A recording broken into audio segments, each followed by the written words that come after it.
Hi, Mark. Nice to see you. How's everybody? Yeah, thanks for joining us. Mark. Hi, Mark.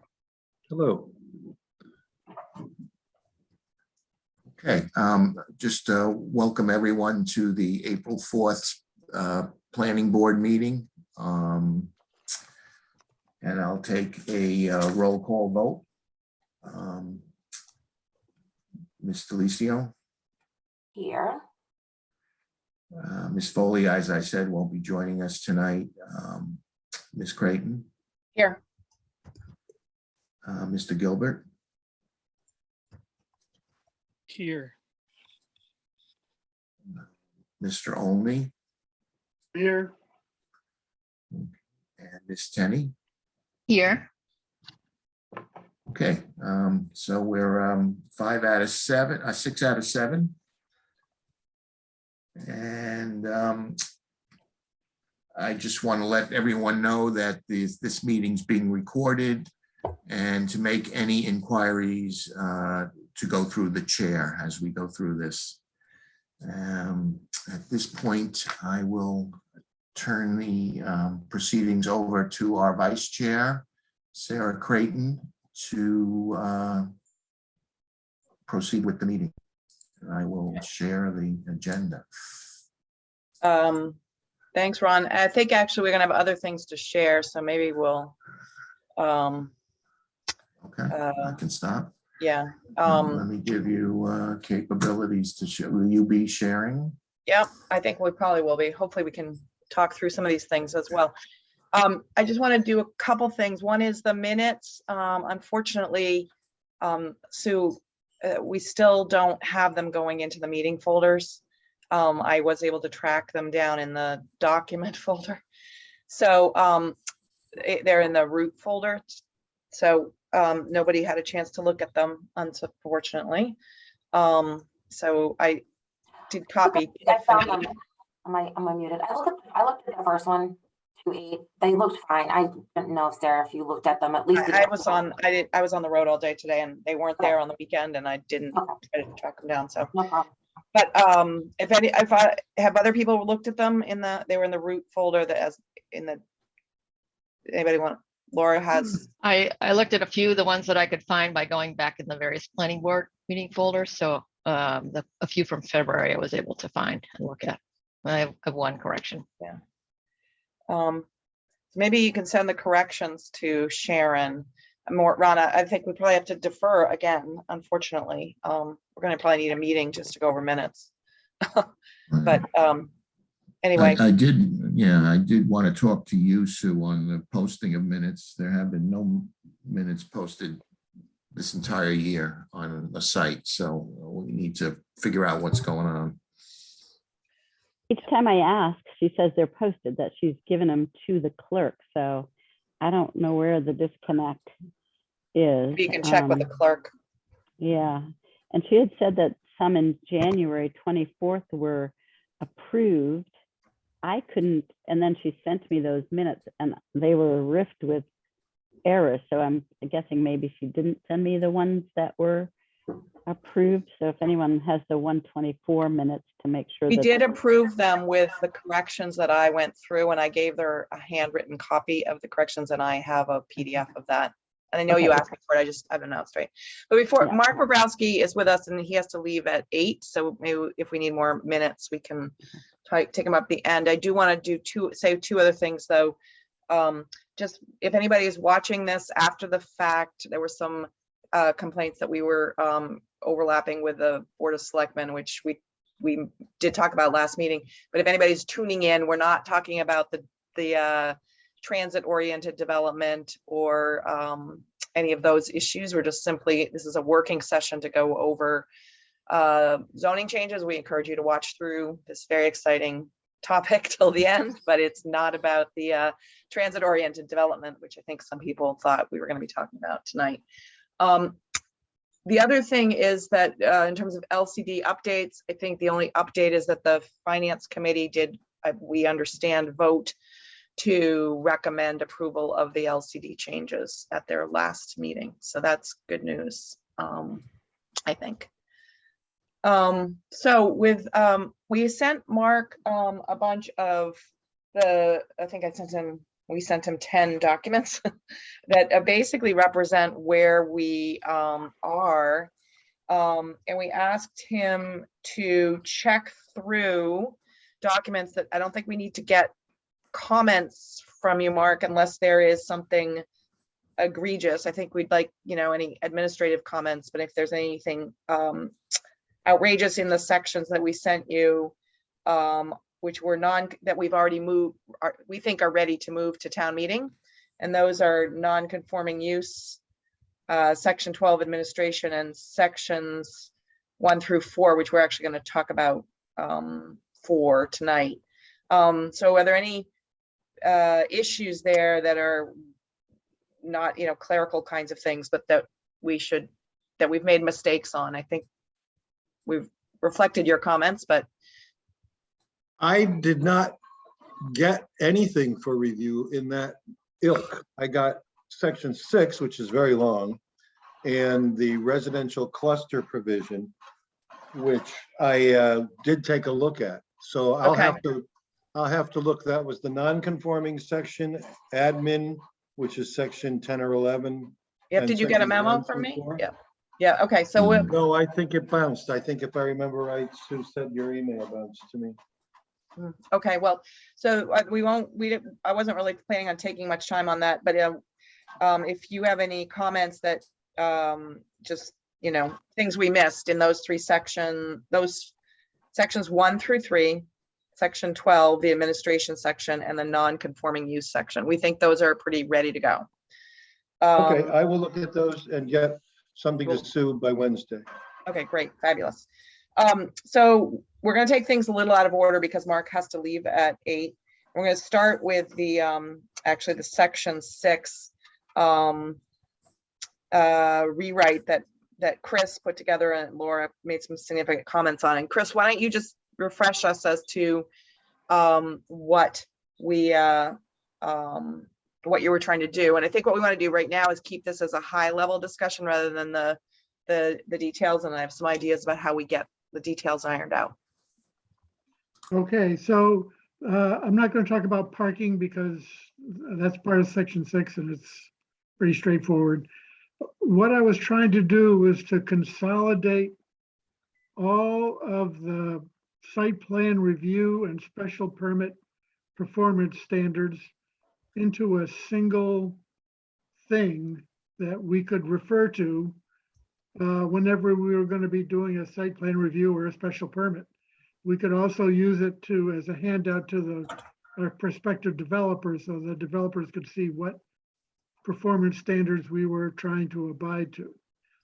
And that's really all I did. And then Laura went through and made all kinds of wonderful comments on performance standards that we should be thinking about for environmental sustainability and other things. So I just put those comments in there. So basically there are two things. One is sort of a formatting thing, and the other is some specific additions that Laura suggested. That's the high level. Okay, great.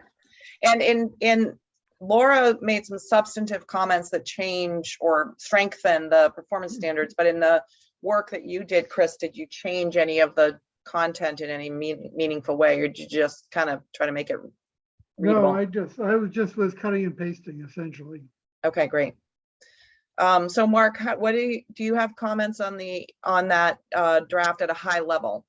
No, I see all of the comments that have been made, and I had no objection to any of the comments. I mean, one can disagree about the safety of allowing vehicles to back out onto roads, but I understand the point. It does take more pavement in order to keep that from happening. So essentially, I had nothing in the way of substantive objection to the comments that have been made. I would point out that since we last met,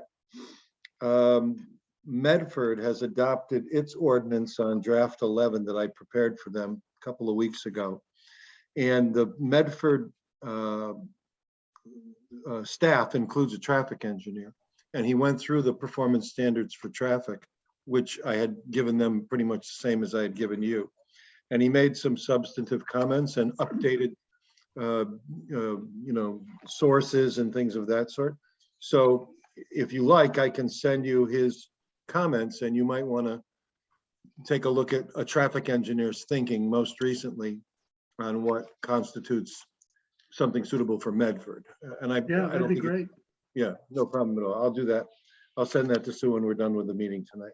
There was one other thing I meant to say at the beginning of this, which I think we should be thinking about as we go through all of these changes, which is we can't let the good be the enemy, we can't let the perfect be the enemy of the good. And what we're doing is so much better than what exists. I don't think we should get hung up too much on trying to make it perfect, because it's probably a fool's errand.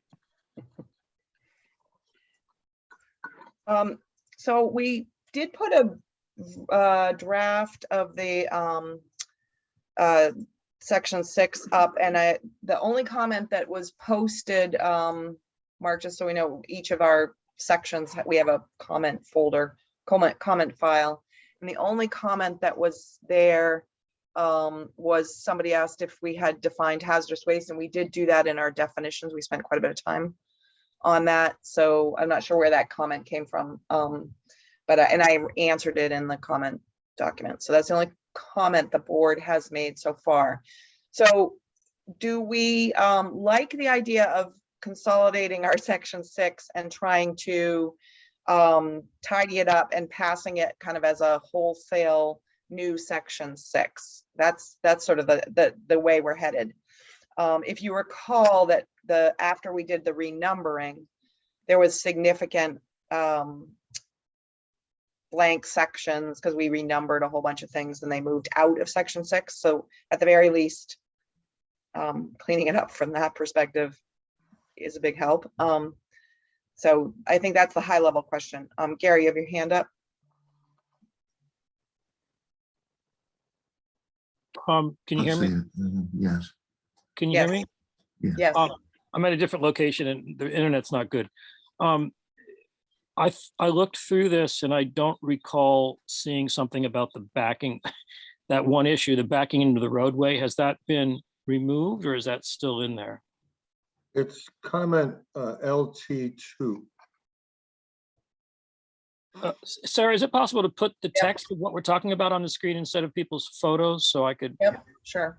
I'm looking follow for up? it now.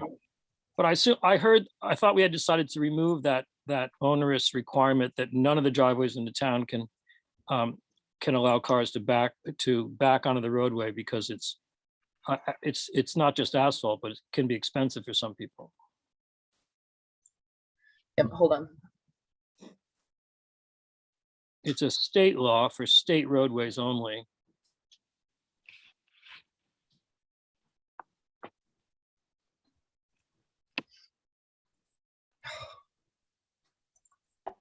We do have some state highways in town, so how do we change this and then still comply with state law? They can't conflict. Can I respond to that? Well, the answer it's simple. The state law exists for the state highways that are in town, and it doesn't apply to any other roads. Well, it's not that simple. If someone doesn't realize and they're building something and they come to us at the last minute and we're the last on the agenda, which is normal.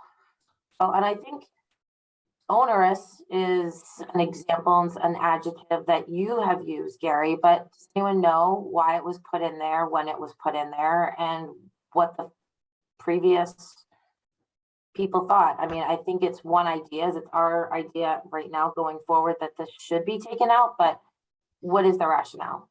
Pavement and onerous versus safety? Is that what we're saying? So Laura, your comment was that we not, why don't you explain what your comment was? Yeah, it's for a few reasons. One is in the smaller lot, denser parts of the sort of historic settlement, needing to drive forward out of a driveway would increase driveway area. It's just constrained from particularly the D and G zones. It's quite constrained in terms of the site area that you have to do that. It does increase paving and impervious surface coverage. And there is good traffic engineering data that says that backing out into a road, a slow road, we're not talking highways, can actually be a traffic calming device, can slow things. So just wanting to preserve that historic settlement pattern and not expand our paved footprint beyond necessary. Well, I think in those districts, a lot of the settlement has already been completed, and maybe it would slow an automobile coming down, but you're not going to see a bicycle. I think that's the difference. I mean, and I think we need to go back to why were these put in here? And I think we need to have a better answer than pavement to take it out. Our zoning laws were often created in the 1970s in a very car-focused time. And so much of what towns are trying to do is to rewrite that environmental damage that was caused by very car-oriented zoning regulations. And so this is one of those things that is a holdover from that time and is not necessary for safety given local roads. We have development all over town where people are backing out of their driveway safely. So just to clarify this, the current zoning has this as a prohibition for greater than 2 family dwellings. So it's not every, at least in the current zoning. I want to try to keep this section 6 fairly high level. So without,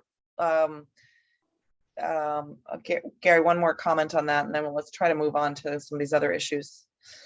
Well, I'll define the word onerous because I saw it because I administered it before in the past. And a good example is the first house, I think they're a Russian family, built a home on Spy Rock Hill, and they had to spend thousands of dollars in retaining walls just to get this T-shaped hammerhead turnaround, which I think it's pretty clear to me and a lot of people in town that that's an onerous requirement. Yes, it has some safety issues, but doesn't warrant forcing every single resident in town to do it. So that's why I'm saying it. I'm glad it's being removed. I think there's a compromise that can be done here, but we're not going to come up with it right now. So let's. Yeah, Christine, do you have something new to add to this? Well, I think what you're saying, Gary, is this was exempt except for 1 and 2 families, right? So we're saying I have a problem with this, taking this out. We're talking about increasing our population in town, and backing out, I think, is dangerous, especially around the heater. I do. Okay. So, so I think we have a difference of opinion on that. I'm not sure we're going to settle it right now. It might be interesting to see what Medford's traffic engineer came up with. Let's go through. So some changes in proposed dimensional requirements. And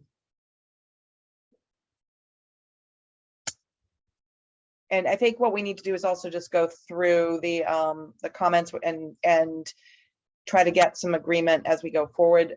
Laura, you made some comments. So what we have here is a reorganized base, and Laura has gone through and made some comments. So maybe we can just go through a few those and just hear the rationale and not try to.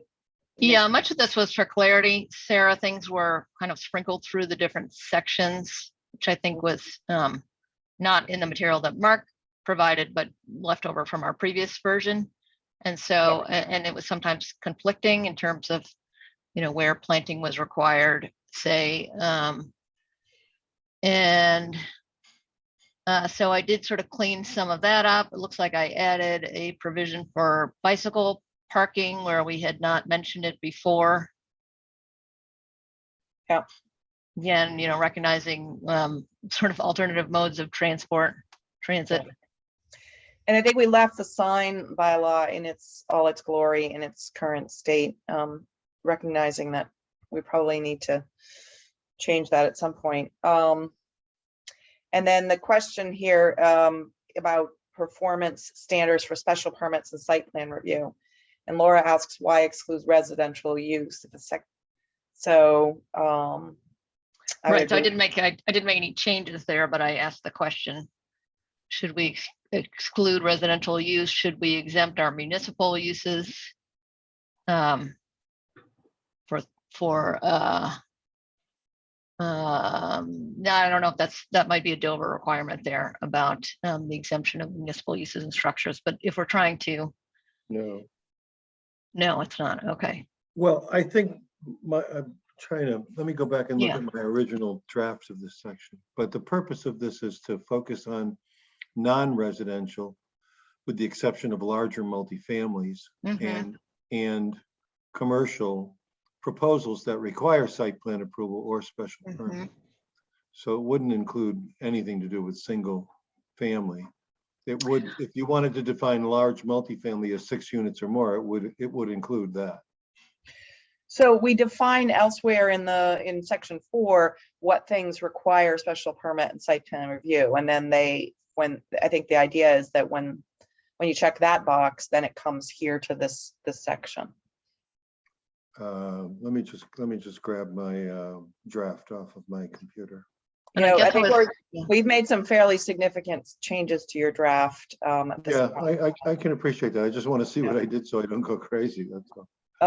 So the other thing we're coming up against, I'm just going to keep scrolling through here. It looks like we've just cut and pasted and organized some material, and maybe with a few exceptions, and we come down to outdoor lighting standards.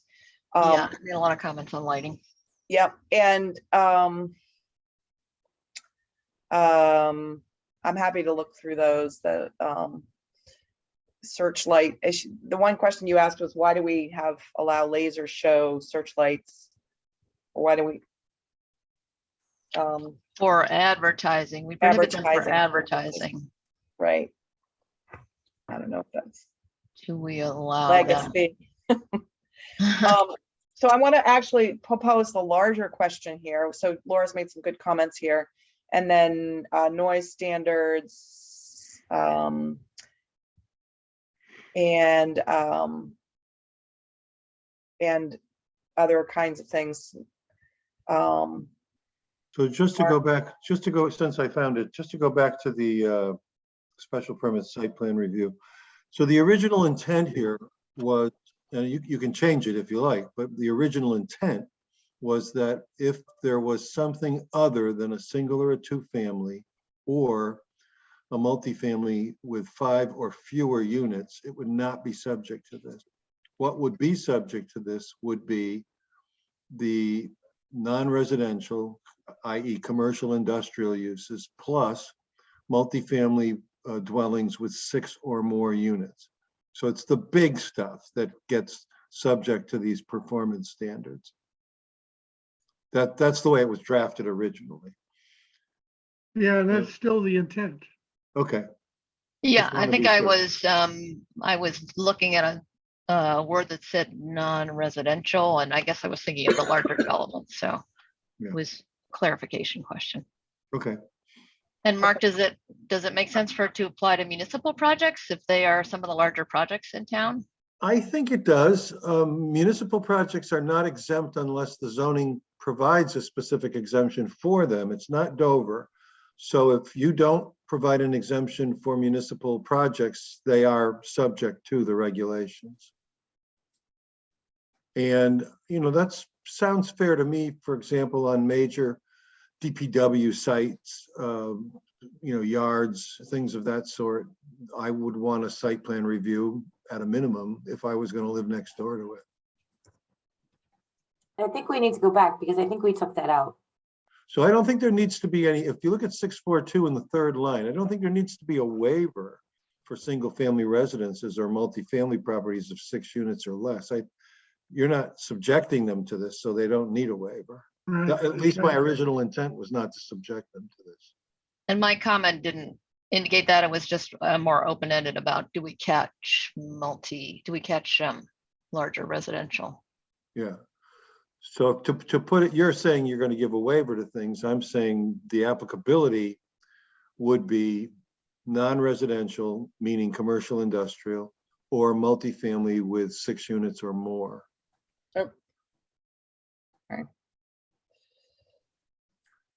We define what a unit is. That's what Yeah, I'm we do. More. Sorry, I'm gonna make you sick here for a second.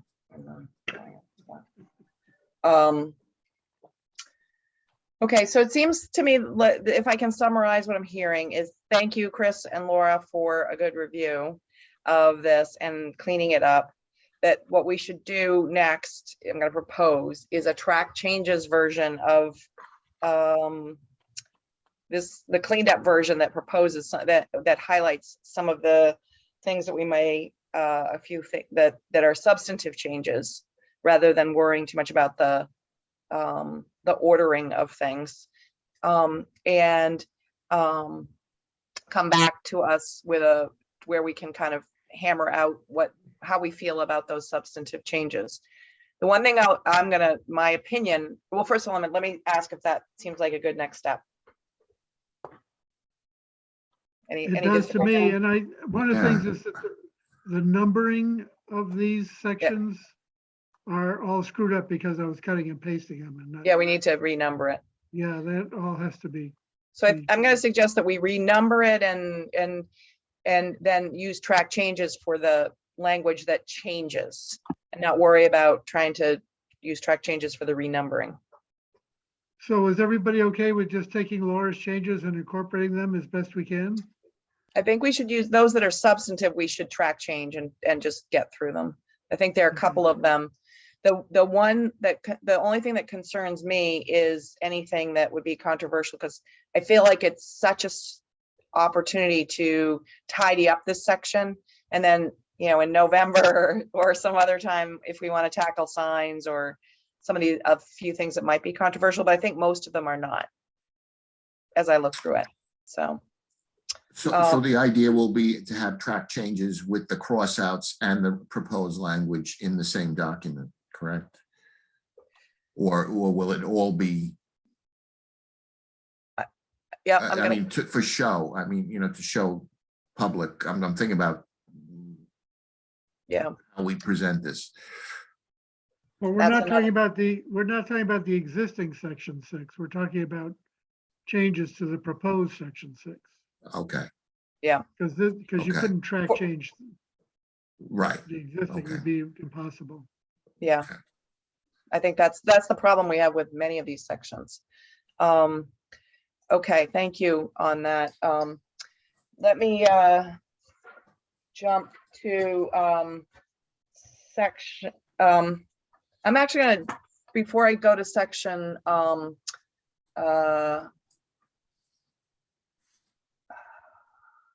hold on, let me just make sure I save this with today's date.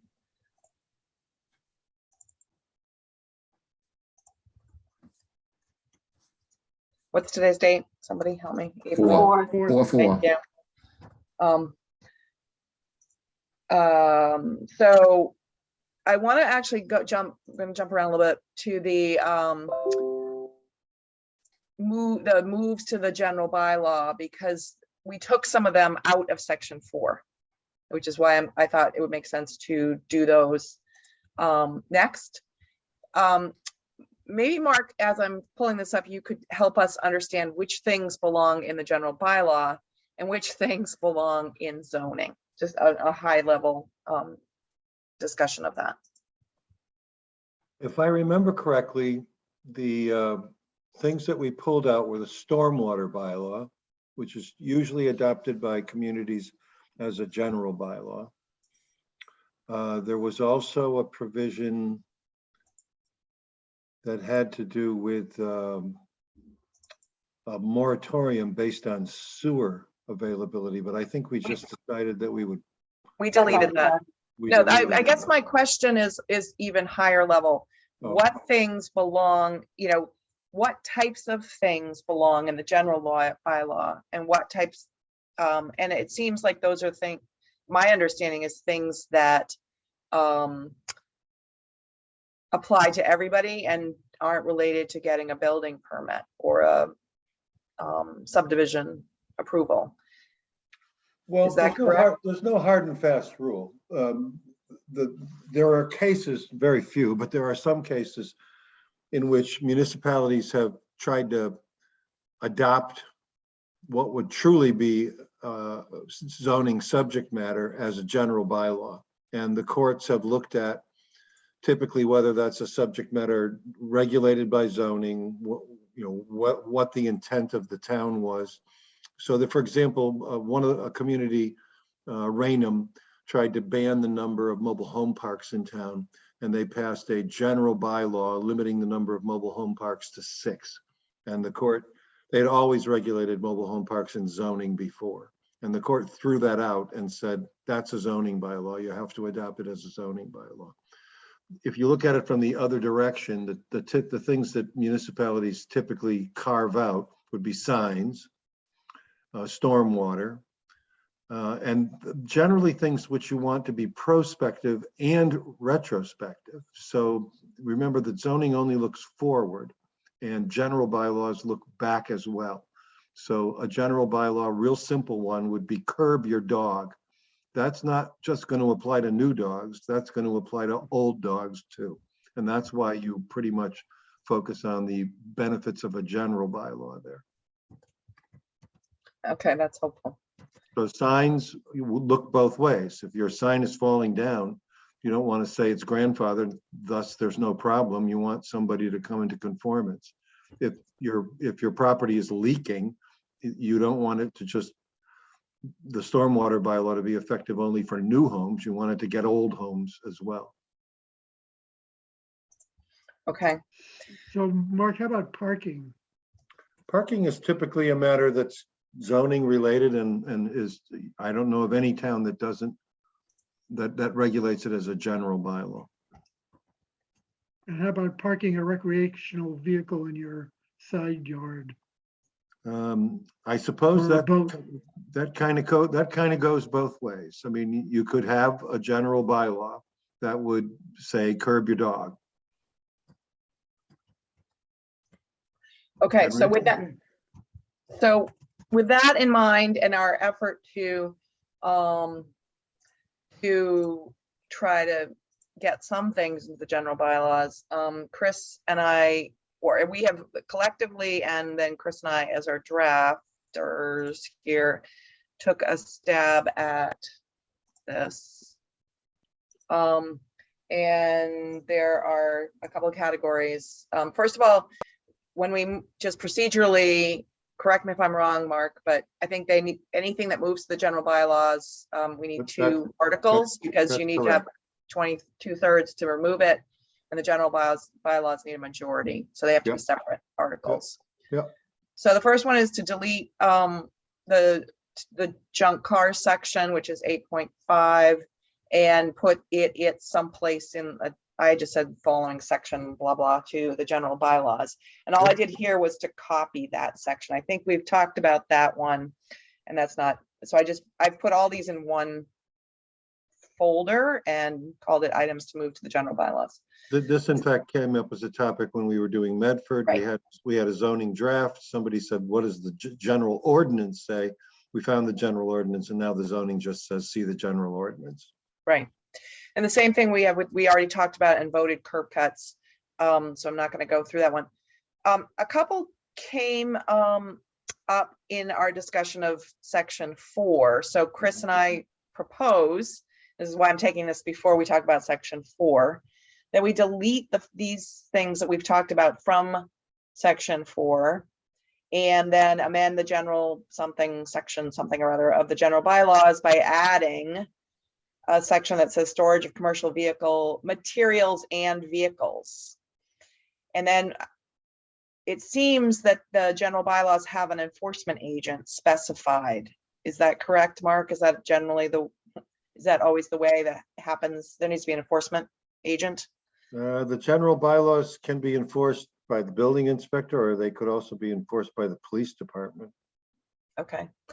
Well, anyway, we proposed, so just going on the right is what's in our section current section 4. This, we've talked about these things. And it seemed to us that these are operational things going both forward and backwards. Mhm. And so we added a section, propose a general bylaw section instead that said storage of commercial materials and vehicles.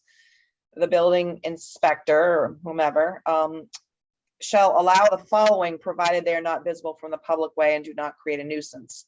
So this is two things. This is removing the requirement, which I know there's disagreement on, but we have talked about this, removing the requirement for for 2 acres and saying, so long as they are not visible from the public way and do not create a nuisance. And we added 3 things: the storage of building and landscape materials and equipment. So we combined all of that, landscaper and landscape equipment, commercial landscaping equipment, materials and supplies. And then the garaging of commercial vehicles owned and operated by residents on the premises is limited to 1 commercial vehicle less than 14,000 gross vehicle weight. Recall that only our proposed section 4 has this limit of gross vehicle weight limit. So that, let's just stop there and see, first, do we have agreement that it makes sense for these topics to be covered by general bylaws rather than zoning? And then we can argue the finer points. Laura, go ahead. My comments related to curb cuts, so I'll hold it till we can get back to Okay. that. Thanks. Is Christine still on? I can't see.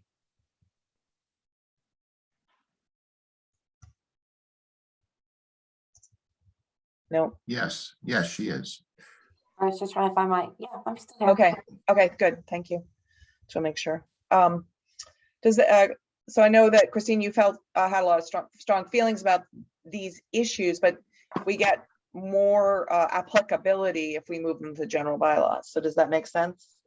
Oh, And I it's clean up zoning. don't know if I did. I have a concern about the size of the vehicles. I don't know if I have a problem with moving them to the general bylaws. Okay, the first issue is, so it seems like we have Yeah, agreement I that don't moving, know.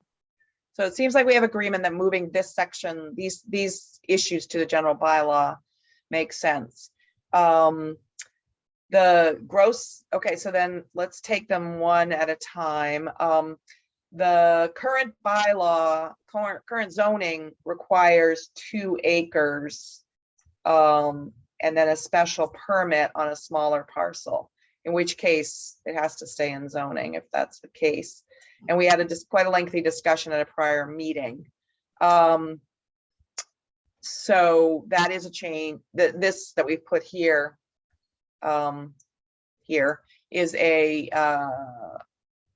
different approach. It says not visible from the street or don't create a nuisance. So it's a bit more subjective, but does not have that 2 acre requirement and the special permit provision. And it also doesn't say whether it is limited, that this could, any particular district. So I guess, Mark, let's get your comments first. Well, you're importing a zoning official, and the topic is one which would be typically regulated as a use of land under zoning. So you run the risk that a reviewing court, I don't know that this would ever happen, but you run the risk if a reviewing court got involved under the RACO case, RACO versus Board of Appeals of Raynham, that these are typically topics governed by zoning, and that you kind of cheated the zoning gods by moving them over into a general bylaw. But then if I decide to move a truck into or a landscaping equipment into my yard now, what, I have an existing home, I'm not getting a building permit. How would that be regulated? I think this one kind of walks the line. There's no, like I said, there's only 2 cases maybe that talk about the fine line between what should be zoning and what should be general bylaw. I think to the extent that you have past transgressors who have never been lawful, this would make them lawful. And it doesn't have grandfathering, which is a good thing. So if anybody ever crossed the line, meaning that they're visible all of a sudden from the public way, you could go after them. So there's advantages both ways. I don't think putting them as a general bylaw would necessarily be unlawful. I think I think home rule is a very powerful tool. Okay. It's kind of a wishy-washy answer if I ask. Well, it's a wishy-washy world. That's what I can't tell you there's a bright line. I can tell you can't regulate the number of mobile home parks with a general bylaw, because that's really the only case. Okay, well, we're not doing that. So let me go back to the board. Do we want to try to keep this in section 4, or do we want to move this to the general bylaws? Given what we just said, we just have to make a decision on that one. Laura? Has this been a problem issue for the town? Is that why this is floating up? No, it's floating up because we're trying to clean up the zoning bylaws, and it I seemed see. to Chris and me that it made sense in the general bylaws. I Okay. could see we might not have been right on Yeah. that. And we couldn't make a decision about it when we last talked about section 4. So we thought this was tidy, but maybe we were wrong. Sarah, can we take an actual vote on this? It seems like you're Um, talking about consensus, but why don't we just make a motion and vote on it? My understanding is it's easier to assess fines for things in the general bylaw. The mechanism wise, it's easier. So I think I support moving these and with the language you've got. That was my question to Mark. Isn't the enforcement better in the general bylaw than with the planning board as far as enforcement? I think it's both retrospective and prospective. This is what the court said in the Rayco case. And you remember the topic, right? So the court noted that the subject regulated was within the traditional scope of the zoning power. Second, the court pointed out that in Raynham, prior to the enactment of the bylaw, the subject of trailer parks had been a topic regulated by the zoning bylaw. And third, the court argued that if the bylaw was allowed as a general bylaw, the various freeze provisions of the Zoning Act would be circumvented. There are provisions in the Zoning Act that protect your rights to do certain things if you do them in a certain sequence. So that's the guidance we have from the court. But that's a land, isn't that a very different kind of use? Yeah, but it's a use of land. I mean, the use of land as a trailer park is fundamentally no different than the storage of building and landscaping materials and equipment. Well, I think the difference is that the storage of building materials is transient, whereas a mobile park is there for years and years. Well, the storage of building and landscaping materials would not be protected under zoning if it were transient, because any use not present for 2 years or abandoned is no longer grandfathered. Okay, Laura? Like I said, I think the inclusion of these in a general bylaw, while it's an interesting academic discussion, I think it's lawful. So. Okay. Laura, do you have something Yeah, else? I was just wondering about the hardware store and if this would, as an example, you can see their building and landscape supplies from the street. I don't think it's bothering anybody. So as long as we can, draw reasonable decisions, if it moves to the general bylaw and somebody doesn't complain about, that's not a transient use, it's there all the time. Just as an example. Oh, that's interesting. That is interesting. I suppose we could exempt hardware stores. Yeah, then who do you exempt? That's Right, just the one that just- pops to mind, but certainly visible. Just put And it's fine. put the non-retail storage. Yeah, non-retail, that'd be good. That's a good point. That's a good suggestion. I still have a problem with the size. We're talking about residential neighborhoods, and 14,000 GVWs is massive. Especially when you're talking about small lots. So right now but this would actually give the building inspector if it creates a nuisance or a hazard, to do something about it, where we don't currently have any size requirements. It's an allowed use now is overnight parking of commercial vehicles owned or operated by residents of the premises unless garages on the premises. That's what's there now. So this is a lot more stringent. It gives us a gross vehicle weight. So I provided think it's we not could make creative it smaller. I think we can make it in more conforming with residential neighborhoods. This is not a residential vehicle. This is a true commercial vehicle. This means that Black Earth can park in their driveway overnight if someone lived in town, and that is completely foul smelling. I just think we are encouraging more density. I don't think we need to encourage large vehicles of this scale. I think the next class down, class 2, fine. Class 3, which this is, it's just too big for residential neighborhoods. Okay, what changed residential or I think you should Non-retail. probably say in the preamble, not visible from the public way, period. And do not create a nuisance. Nuisance is a tort concept that balances several factors, the reasonableness of the location, the reasonableness of the use. It's tough enough for a judge to do that, let alone a building inspector.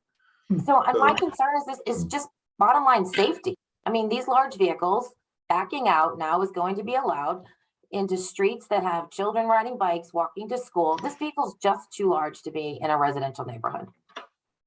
okay. So do you have a proposed, do we have a specific Next proposal? class down is class 2, which is 6,000 to 10,000, so less than 10,000. So Class 3 is 10,000 to 14,000. I'm A-okay with class 2. okay. 14,000 is huge. I think I agree with you on that. Gross vehicle. I'm gonna actually just. Gary, I know you want to stop talking about this. Do we want to take a motion to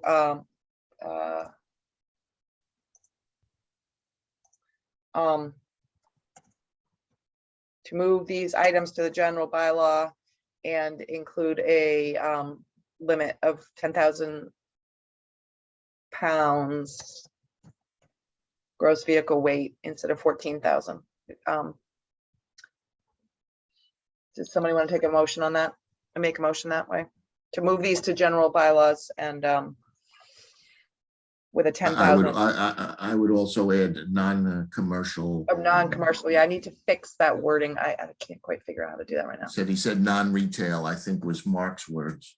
In the first bullet, non-retail storage. Non-retail was the word. And I would Thank second you. that motion. I would second that motion that you made with that non-retail as a friendly amendment. Okay, great. I can get rid of that. I'm sorry, did somebody second that? Ron I did. did. Oh. Who made the motion? I did. I will say so moved, and then Ron. Thank you, Veronica and Christina. I think that non-retail should come before building and landscaping materials. That's what you're qualifying, not that the storage is retail. The materials are retail. Next line down. Yeah. Storage of non-retail. Yeah, okay, Thank great. you. Any other discussion? Do we need to have a roll call on every vote? I guess we do. Ron, Yes, Chris, Yes, Christina, Yep, yes. Laura, Yes, Gary? No, Okay, and I vote yes, so 5-1. Okay, great. The next one on the general bylaws that we did go around about, and we put it in this list just to see, and that Mark, I'll get your opinion excuse first me, about what. Sarah, Yeah. excuse me, did we vote the previous one to that? Didn't you have a section higher up we didn't vote on? Junk cars. We did not vote on that. We'd already voted it before. Okay, Swimming pools,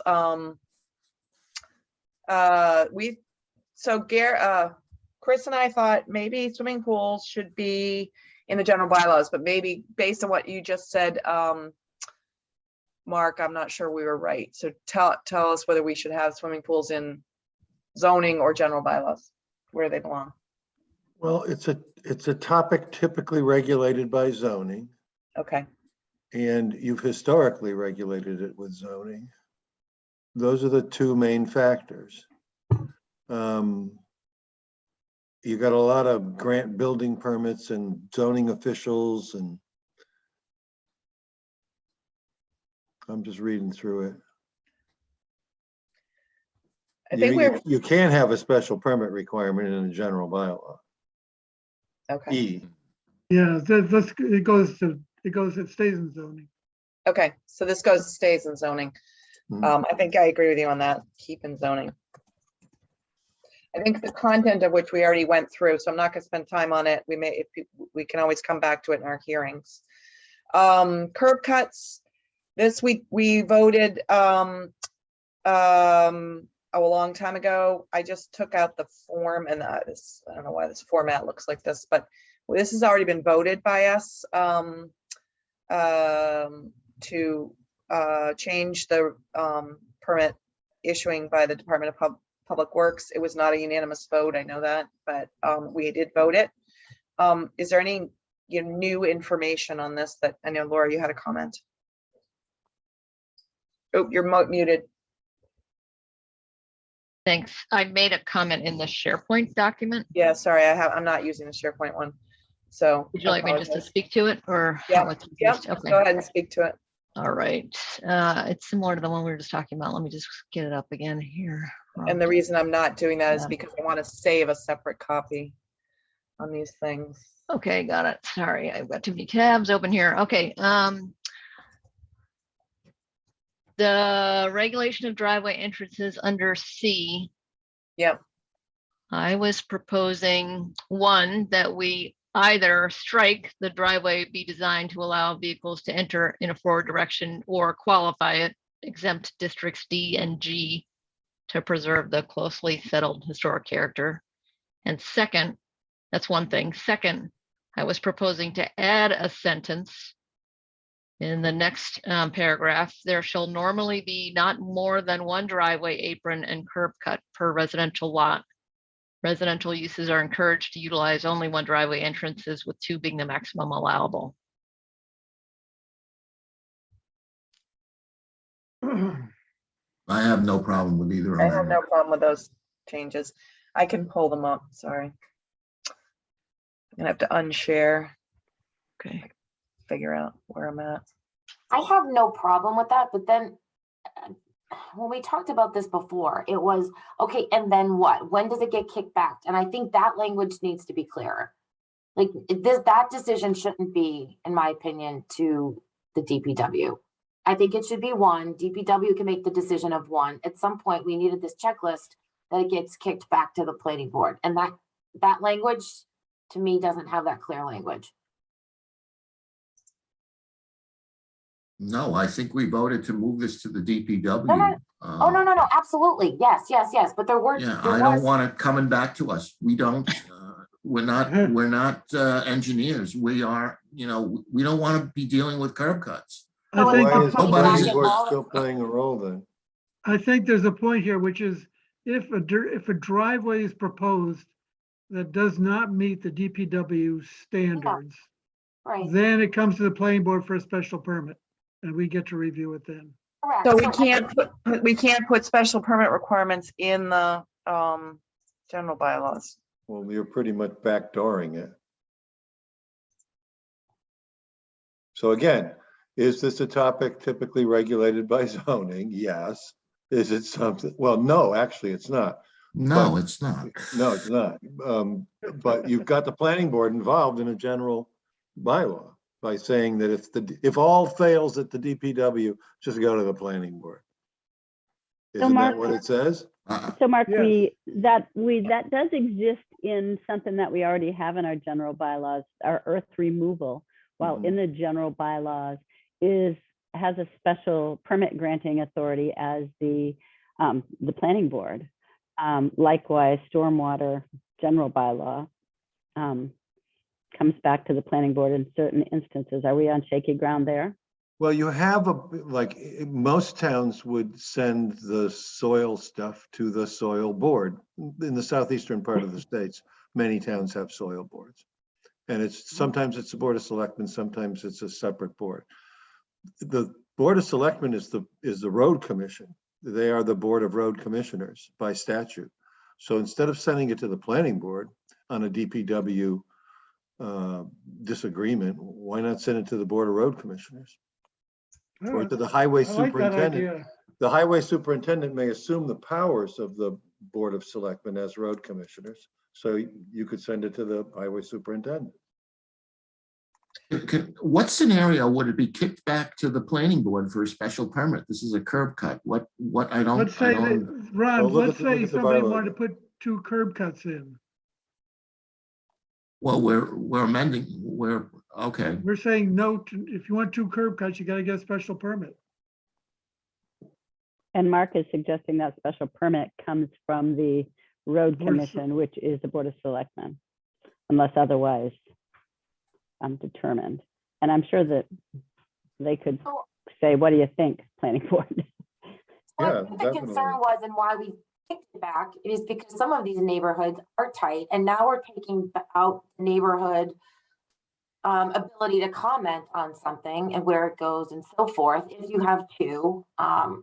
And now you went from being able to comment to not being able to comment. So if the situation is normal procedure, fine, DPW handle it. If it doesn't, I thought we agreed before it was coming back and it would be a special permit where neighbors would be notified and have a say. Like that was the reasoning.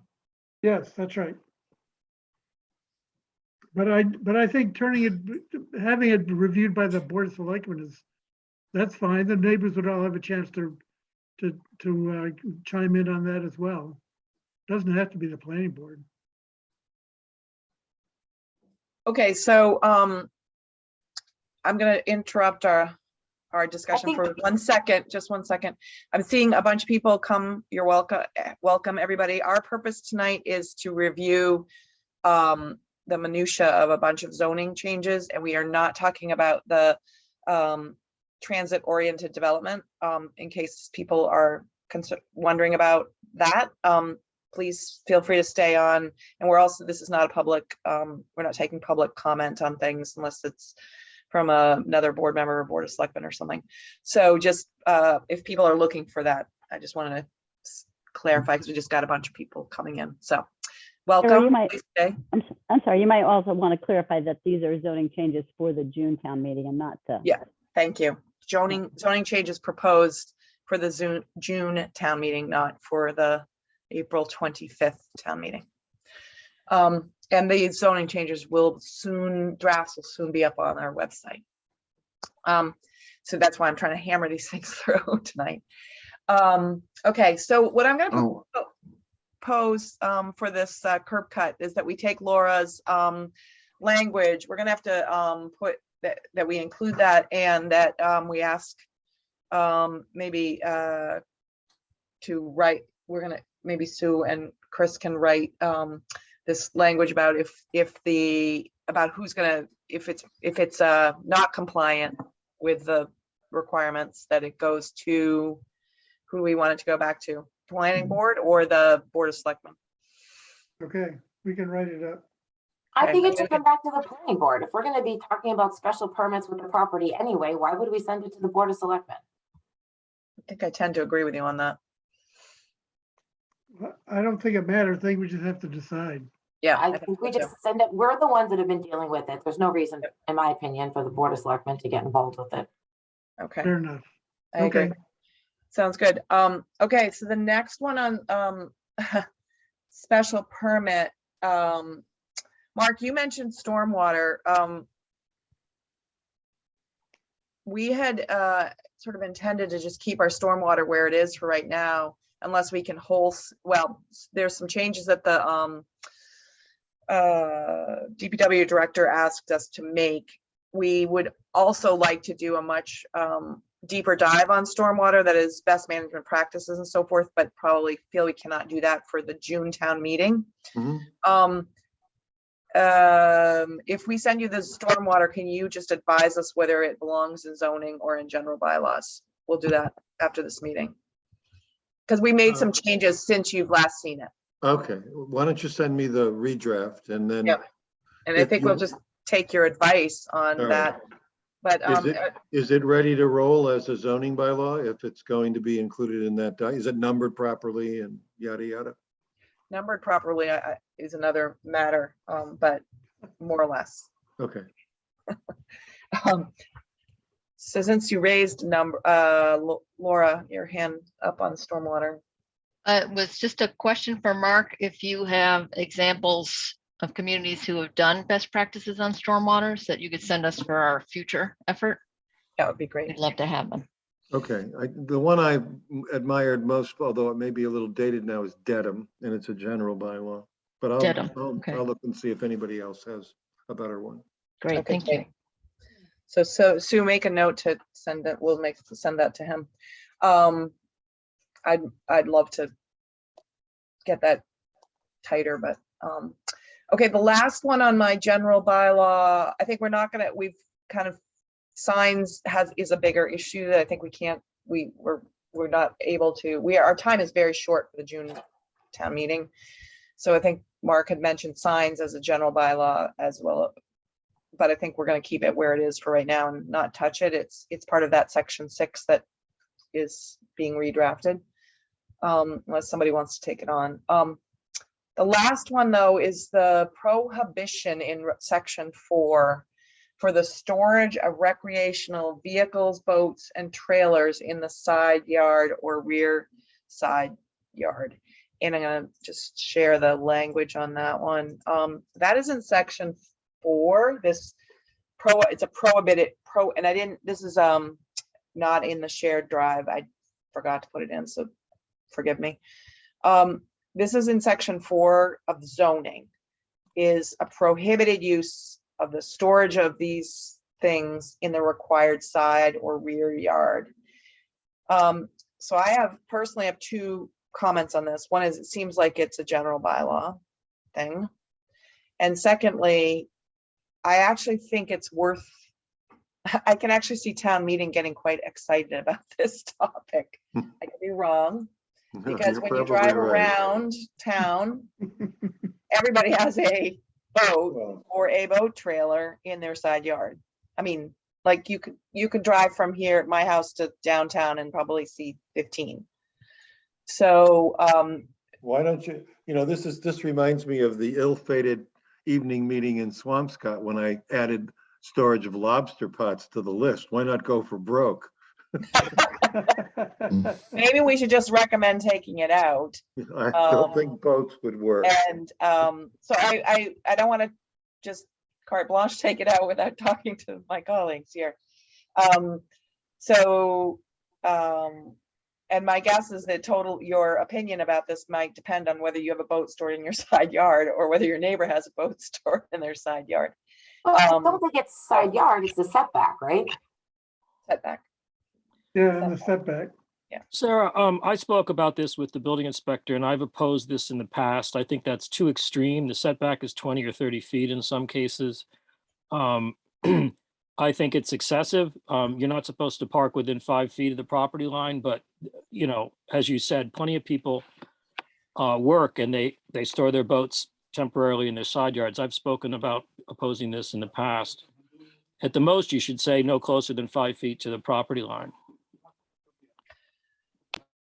Or the other thing is just to not worry about it, not to regulate, to remove it from section 4 altogether and be just silent about it, which would be my recommendation, that we just get rid of it altogether. But and then we can always come back in a general bylaw and put it back in. I think we have to be transparent about that we're taking it out because observation indicates that it's a common occurrence. So It is a common occurrence. I hear people commonly complain about it, that it's encroaching. So I do like the idea of the 5 feet. I think maybe the 20 feet could be excessive. And I'm totally open to exploring it later too. But I like the idea of the 5 feet at least. I think Something. we can agree on that. 5 feet is within the norms and standards of, certainly of the required parking can't be within 5 feet. I think that that's a reasonable request. Yeah, I think it is too. I agree with that, 5 feet. Okay, done. Excellent. Oh. Sorry, I want to do track changes here. Do we need to vote on this? I think I'm hearing consensus. Is there anybody who disagrees with I that? support that.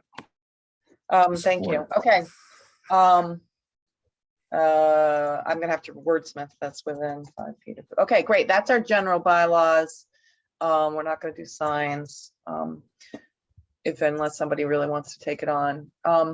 Okay, so I'm gonna stop sharing. Let's get to the two other things that I wanted with Mark's input tonight. Actually, with all of our input tonight, I think we're getting through this. We made some adjustments to the senior housing bylaw based on last meeting. So Mark, we sent that to you. Did you have any comments on that, or did you? I don't think I got it. Oh, I think I sent Sue an email saying what I had, which was Gary's missive, section 6 and the RCC, but there was apparently an email that went right, okay, didn't off get to it. old address. So I I'll add couldn't get my, I'll I add couldn't, that to my list. So yep, I couldn't get mine together. I'm sorry. I just brutal here. So, why don't you put it up on the screen? Because I can. yeah, I'm just trying go to through do it that. with you. Sorry. Yeah, there aren't very many changes to what you proposed for us, Mark. Okay. Right. It's pretty easy. Hold on. I don't know why my thing doesn't keep going back to the same folder. I have to keep opening the folder. Let's see, senior housing.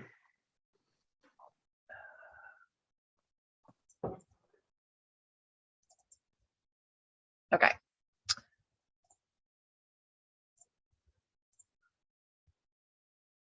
Okay, so this is what we had reviewed last time, and I think we oh, there's another thing. Okay, we proposed, we changed a little bit of the formatting, but that what did we do? We added some design standards. Okay. So this is the content that Chris and I, based on our conversation last time, we thought that we're talking about having these, well, we're responding to the criticism that we're hearing from Hamilton, which is this senior housing is being used to build giant luxury kinds of things. And our intent here is to try to be size limited, to try to keep it within some sort of less costly, not big A affordable, but less costly units. Okay. So we added in a requirement for no more than 2 bedrooms per living unit. At least 1 bedroom and bathroom should be located on the same floor as the kitchen, living and family room space, and a maximum area should be 1,200 square feet for a 2-bedroom unit, 900 for a 1-bedroom unit, 600 for a studio unit. As Okay. the And limit. this applies to senior facilities that are located in either independent, assisted, Correct. long-term care or congregate. Yeah. As Right, long we as kept I wouldn't want to your limit. definition. Mhm. Oh, that's fine. Yeah. Yep. So this is what, So- this is, I think, the only thing we added, I believe. Yeah. Sarah, one thing I want to point out, I thought about afterwards, which is the existing senior properties in town are not located on some of them are on the second floor walk-up. In fact, half of them are. So I don't know whether we can say, except for existing units Well, or they'd be for all new grandfathered. units. It'd be grandfathered, yeah. They're grandfathered. Yeah. I just want to make sure that that's going to be the case. Or unless Yeah. serviced by an elevator? They're not now. They're not now and they can't be, so. Right, so so I think Chris and I proposed those changes and that we actually move this to the town meeting, and it's kind of an up or down vote whether people are for it or not. Do we want Um, to talk about the affordability? We did Well, not we- include affordability. In our last discussion, we said, let's not put, in this case, let's not necessarily put an affordability requirement on this, but we certainly could. I mean, it's actually in the Not that purpose, so I easy. think to leave it out is a little, It's not that easy because the affordable computation, once you get into independent assisted and well, certainly long-term care, you have to assign, remember, the rule for affordable is 30% of adjusted income being assigned to shelter costs. So when you've got food services and you've got care services and you've got all that kind of ancillary stuff, it's really hard to come up with a definition of what constitutes an affordable rate. This is the fight that Hingham had many years ago over the permitting of its Erickson facility. They were going to use it to climb the wall of 10% and forever be over the top. DHCD refused to calculate affordability as Hingham proposed. They had a huge fight over it, and everybody's been afraid to do it since then. So maybe to Christine's point, this word should be less costly. so Mark, can you take out the congregate and say that the development that's being, proposed in Hamilton doesn't have any services? It's just using this bylaw to build luxury senior housing. So how do we prevent that? Well, I think if you've got that size limitation and it's understood that this is in one of those 4 types of operations that are in the definition of senior housing, then it doesn't apply to single family McMansions that just happen to have an age restriction attached to them. Well, Hamilton is just age restricted, that's it. Yeah, so it's a And they're subdivision going with to an be age from restriction. 1.2 million. Yeah, it sounds like Southport, which is Mashpee's 700 unit, age restricted, 55 and older, adult retirement community. So how do we That's- still prevent that? Well, if somebody wants to build a subdivision and slap an age restriction on it, there's nothing to stop them from doing that. This is not a subdivision. This is an independent living facility, an assisted living facility, a long-term care facility, or a congregate care facility. Yeah, so I think our senior housing facility definition Yeah, I was gonna- prevents the type of housing that's just kind of taken advantage. Is that the way you see it, Mark? Yeah, I think it has to be one of those 4 types. It can't just be a single family home subdivision on which the developer has put an age restriction. Do we want to put a limit? Hamilton did that. For what? I believe it's like 50 units. Oh. Southport is 700 units, so I think that's kind of arbitrary. I guess that's my response. Well, I mean, if we don't put something on it, we don't have any control over it. So It's special it's just a permit. thought. No, It's Hamilton special has permit. 50. we have complete control. It's a special permit. Agreed. I think we say that, but then in reality, we don't really push back much. Hamilton has 50 in it. I think it has something to go by. I just don't think it's a bad idea to put a number on it. Can you see my screen? Sorry, Yes. this is I'm trying to make it. I don't bigger. think we need a number on it, and I agree with Chris. It's a special permit, and we don't ignore our special permit responsibilities in this town. I don't think we need a limit. I agree. Yeah, I think I agree with you. Okay. So we do define it as those things. So I'd like to I'd like to take a motion that we move this to, oh, Laura, you have one more question?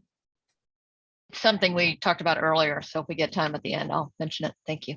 Okay, and can I suggest that we change the word to Christine's point that because of the word affordable in the purpose, that we actually change that to less costly, because affordable is, the word affordable has a meaning.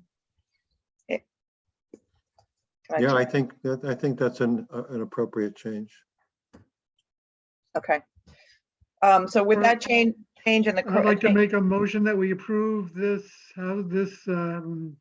senior housing language as amended by Sarah with the less costly phrase. Okay, so and the idea is we're going to move this to the public hearing. I second it. Great, thank you. Any other, any comments further? Hearing none. Ron, Yes. Gary, Yes. Chris, Yes, Christine, To make sure, this was applicable to every zone, right? yes, yes. You could do this Um, whenever. that's a good question. So, I'm not okay with that. The No, I motion- may just be no. let's continue with the motion and then we're There's a going to come back to that. Yep. Yeah. So you, Christine, how do you vote? So I'm gonna vote no, because I think it Okay. is, and I think that's too much. Okay. I'm gonna vote yes. So I am gonna allow us, because I think this is an important question that we have not You discussed. didn't ask, you didn't ask. Oh, Laura. sorry, Laura. Sorry, Yes. Laura. Okay, great. We have not discussed that, the limited. So the commercial- motion carries. Yep, thank you. I will ask Christine if you want to move to strike the limited commercial district, just to get that on the table, because I think that's important. We have not discussed that. Do I want to strike that? Yeah. No, I think in our use table, this is applicable to every, Well, help me out here, Chris. Where do we specify which districts this is it's set in the table of uses, right? She's correct. Table uses, and it is allowed in every use. This is In about every building district. height. Okay, so this is about how we regulate it. So then the question about where it's going to be is going to be in our next conversation. Okay, so we'll take that up when we talk about the use table. Right? Yes. no, why? Right, This- because that's this where it's section is about regulated. Building height, it's not about use. Correct. This is about once, wherever it is used, this is what the regulations are. So if we take it out of a limited commercial district, then we would want to amend this language. I agree with that. But you're right, Chris, this is done in the use table, not here. I think that's clarified. Okay, so you have your hand up? Yes, sorry, I just wanted to say that we did have a long discussion when we were first discussing this, and that I'm sure you recall that we wanted it in the limited commercial district as an option. I would hope that you would still be open to that, because there's no guarantee that we're going to be able to choose what we want up there, and I think this is a viable option for that area. So it was intentional. I'm just saying it was intentional to allow it in all districts. Yes, we're going to come to that discussion next, I think. So what I'm going to jump, let's see, we have Mark for another 10 minutes. And we will have him again. So I do want to get to sections 1 through to section 4 and so because that's pretty nearly done. In residential cluster, we still have a few things to work through, and perhaps we can get Mark's comments on what we send him in advance of the next meeting, rather than try to take that tonight. Is that okay, Chris? Does that make sense? Yes. Yeah. Okay. So, Are we going to ADUs next? Because I had some people from our group in attendance because they were anticipating a discussion on it. we're gonna just get it. We're gonna just do an update of ADUs tonight. We're not gonna get too in the weeds. So we're not gonna take that up with Mark here, but so I want to use his time, sorry, Gary, to the next 10 minutes. And then we'll come to ADUs in a minute. So sorry, I'm sorry for people who are waiting for that topic. So section 4.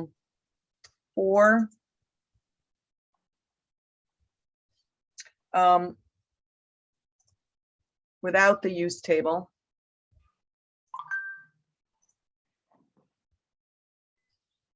The table's a separate file. These are the, I did do track changes here. We've left the parking regulations in section 5. These are really just some administrative kinds of things. Mhm. And then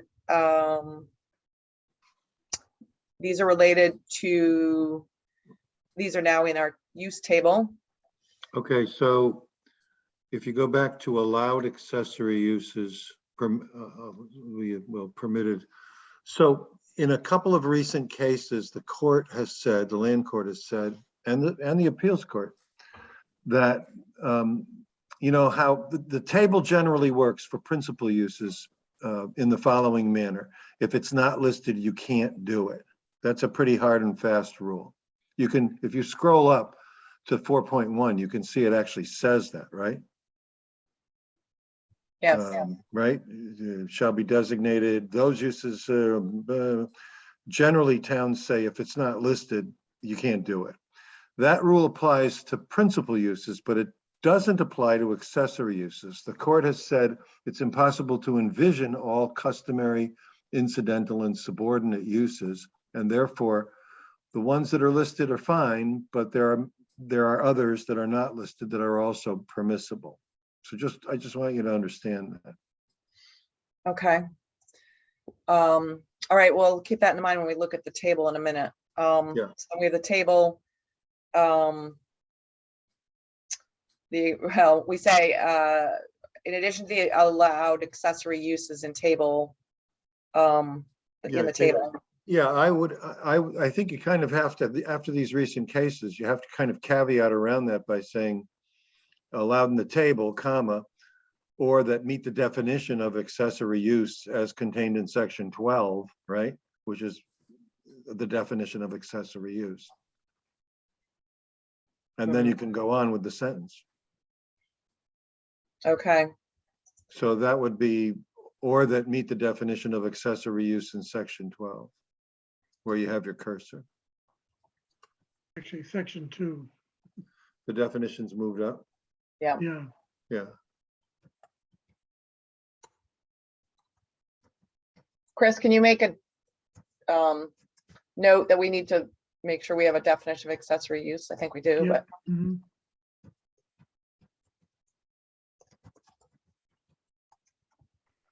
okay. Yeah, then just. But really, the only one that now remains is we've taken the storage of building and landscape materials out based our prior discussion. Yeah. Oops. That we're deleting that. I'll fix that. And then borders are allowed, and then home occupations and swimming pools will stay here. Okay. So that's clarified. I'll fix that. And it looks like you've taken all the verbiage out of home occupations and just stuck with a basic approach. Right. Okay.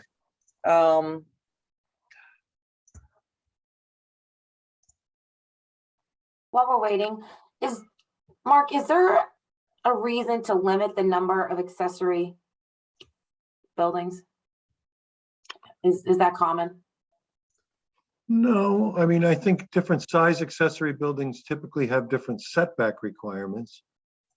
So if the building is under I think the code used to be 144 feet. Then it didn't require a building permit. It could be within 5 feet of the property line, but if it was bigger than that, then it had to observe the setback for a principal structure. Yeah, we don't have that though, I don't think. Yeah, one per customer is not, it's not very, I don't see that very often. Laura, you have your hand up, and I did just change my screen. Can you see the table now? Yeah, I'm sorry? Yes. No? yes. Yes. we Okay, can. great. Yeah, I never- my question, is this a good time, Sarah? Yes. Just wanted to ask it before Mark left, because we just scrolled by it again about the contractor's yard, and I apologize because I know we voted for it, but afterwards I found myself wondering if my neighbor is a plumber or a fisherman and he owns a medium duty truck, have we just made his living illegal if he lives in any of these districts by that vehicle use weight? I don't think so. I think that's under 10,000 pounds. Okay. Let's check that. Maybe ask. That was her. all I wanted to say, just unintended consequences there. Yeah. Thank Yeah. you. Okay, lastly, the table of uses, again, Mark, we're gonna send this to you. Chris and I contemplated the residential cluster. We're trying to think, how do we how do we present this to town meeting?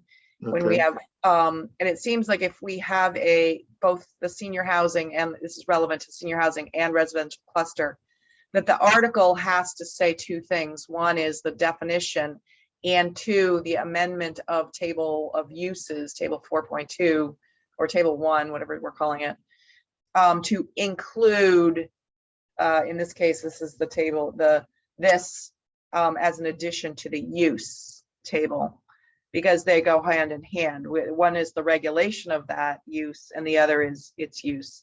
And that those things at town meeting should be taken together rather than separately. Because there's a danger if you regulate it, if you will pass the table and not the regulation, then we're in trouble. Then we're like Yeah, so adults. are you thinking you'll just have an up and down vote on senior and an up and down vote on RCC? Yes, that they'll be separate. Actually, Yeah, you would actually, need, Sarah, we have the RCC now, so. Oh, right. So that's So the this senior could housing. stay.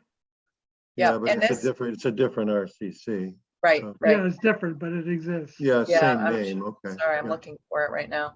But I think that's the way we have to do it. And so my proposal on this question is, this is where we trying to find where we have senior housing here. Maybe we don't have it in here yet. Yeah, it should be an A. Yeah, But but we it's- but took it's it out not. because we don't have it regulated yet. Yeah.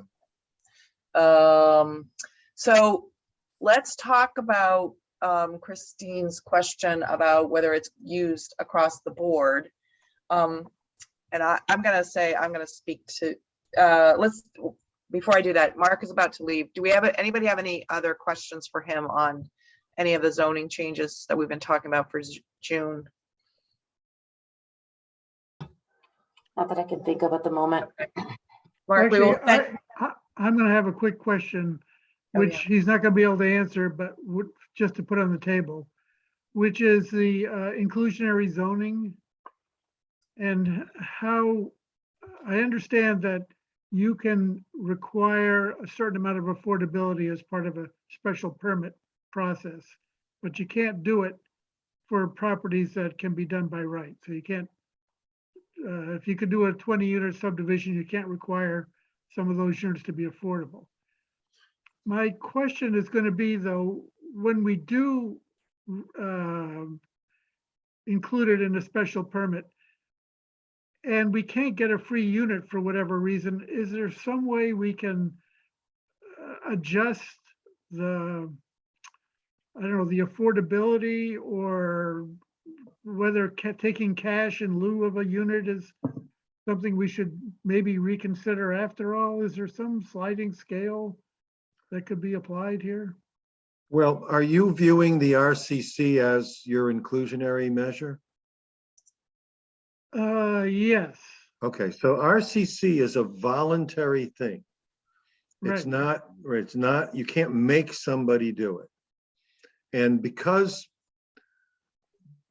doing the right thing is rewarded under the statute, the idea is that you can trade increases, you're giving away increases in density or intensity of use. Those are the two items you're trading. And in return, you're getting affordable housing, open space, or other amenities. And you have to specify what the trade is. You can't just leave it open-ended. You have to say, if you we'll let you have an increase of 20% in density or intensity of use, or whatever number you pick.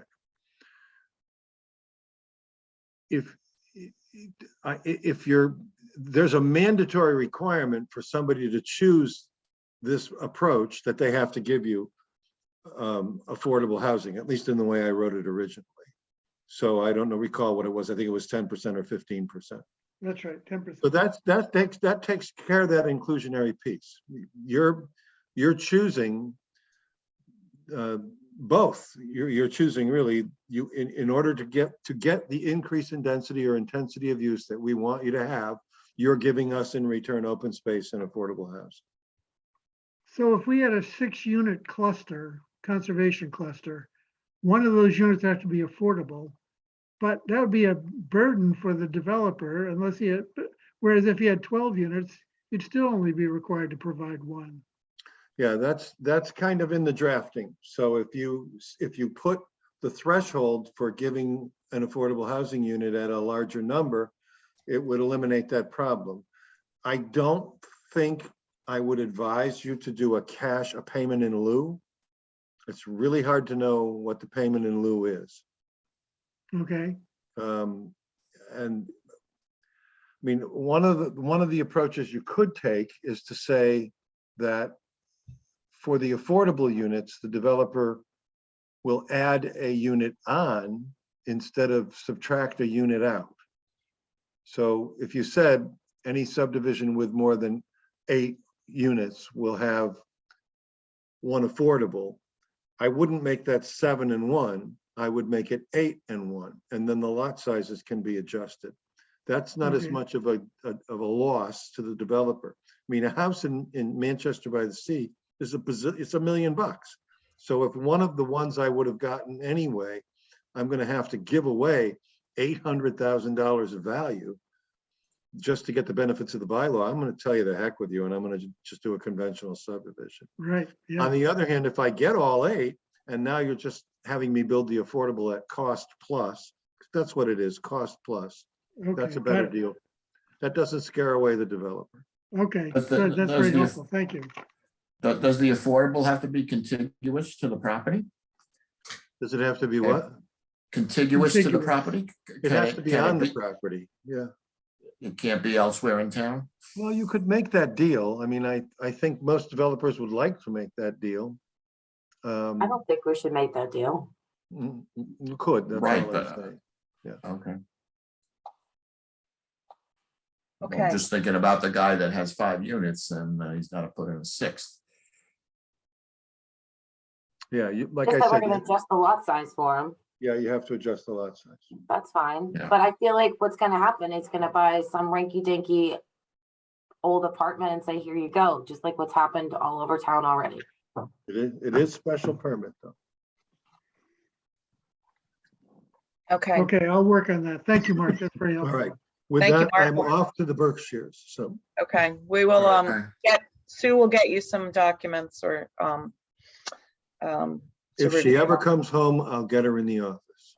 Okay, I hope to be home tomorrow. I will make Okay. sure that you get all All the documents. okay, I'll Right. coordinate with We've you, Sue. discussed. Thank you. Thank you. Thank you. Thank you for your good advice. Okay, I just want to close out this discussion about the senior housing. And I wanted to suggest that while a lot of good work was done prior to my joining the board about thinking about senior housing in the LCD, that our work on the LCD for recently has said numerous times, no residential development. This is not a residential development proposal. And so I think we have to be very transparent with the public for June, if we're proposing senior housing in the LCD. And we might be strategic to slow that residential use, that senior housing in the LCD, and take that up, kick that can down the road. That's just, I haven't quite thought about it yet, but that's just my opinion. We don't have to decide that tonight, but it certainly is worthy of some discussion. Sue, go ahead. Yeah, I certainly appreciate that. I know that what the hopes are currently and the work that we've done to guide that type of development. I think if that development were not on the table, I think we had high support for assisted living and that type. So I don't want us to, I would hate to, because it's a special permit, I would hate to see it eliminate an opportunity that might be there. So I agree. Let's discuss it further. My concern is that we have been pretty clear that certainly in April that that we're not, that residential is not part of this proposal, and people get confused. So I think I just don't want to jeopardize the work that we've done on for April. Yeah, I understand that. I think most people don't see assisted living as a residential use. So I think it's a commercial use, much like a hospital or something. So I think in that context, but yes, let's definitely open and needs further discussion. The other question is, if we, could we create it by an overlay district as we had intended to, even if it was not allowed in the use table currently? I would think an overlay district would change that in the future. So I think, okay. Enough said. Thank you. Great. And then one last thing on section, all of the sections that we have advanced. So just to be clear, if I look at my list, we have now, oops, that's the wrong thing. Am I sharing? No. I believe that we have sorry, I keep not getting to the right screen. We have